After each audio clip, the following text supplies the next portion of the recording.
Guys, hanap nyo ba yung mga unli na pagkainan dito? Meron tayo ditong binalikan. Ito yung sikat na mga pagdating sa mga unli.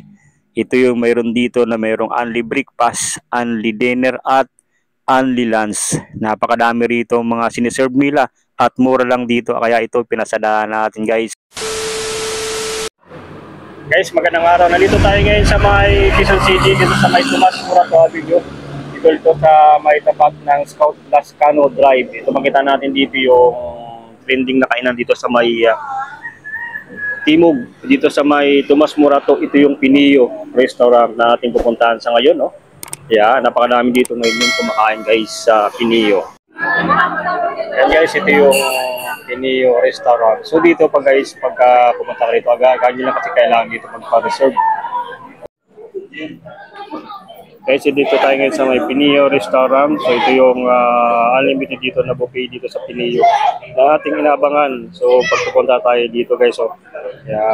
At guys, makikita lang na natin dito sa mamagong ginagawang Jollibee dito sa likaba ng Tomas Morato. Makikita na natin itong Pinio.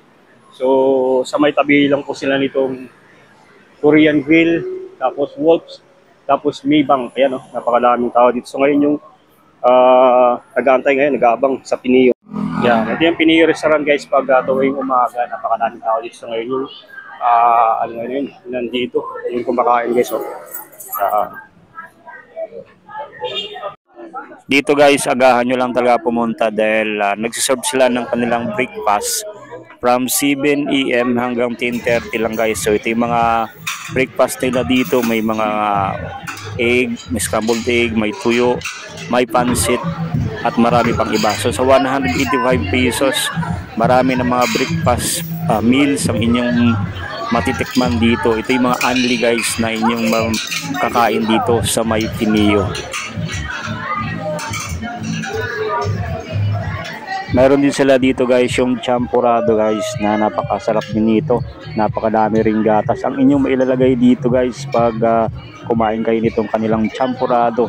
Ito yung kanilang laging dinadayo dito, yung champurado nila na masarap. At bukod dito sa kanilang mga breakfast meals, yun, napakadami namin na order dito. Mga unli to guys na mga breakfast meals yung inyong makakain dito. May mga available din sila dito mga drinks kayo nitong Blue Cola, gulaman at meron din sila ditong iced tea na siniserve dito at mayroon pang yelo kung gusto nyo lagyan ng yelo guys. Halos unlimited din tong kanilang mga drinks dito guys. So wag to sawa hanggang sa kaya mo inumin yung kanilang mga drinks dito. Ito yung mga kanin nila dito. Yan, kanin tapos itlog. So dito sa order nila 185 pesos. From 7 to AM to 10:30 AM sa 299 naman.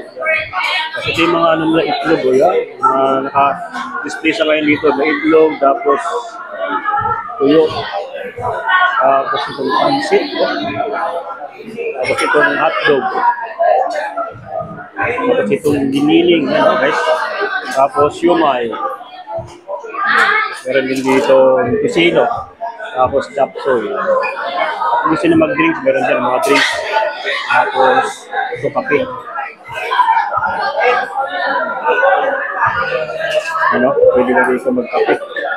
Yan, ito yung mga sukal, tapos gatas. Pwede ka dyan magkape guys.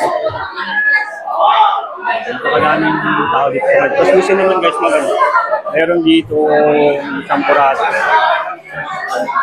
Champurado nila guys, oh yeah. Champurado, tapos yung soup nila dito, soup number 1. Tapos ito guys yung ano, nilalagyan din ko ng gatas. Sino maglagay ng gatas sa champurado, meron dito. So yun ang ano, yun yung champurado ready dito, unlimited din guys. Napakarami dito kumakain guys. At ito guys yung ating update dito sa trending na kainan dito sa may Quezon City sa may Pinio restaurant.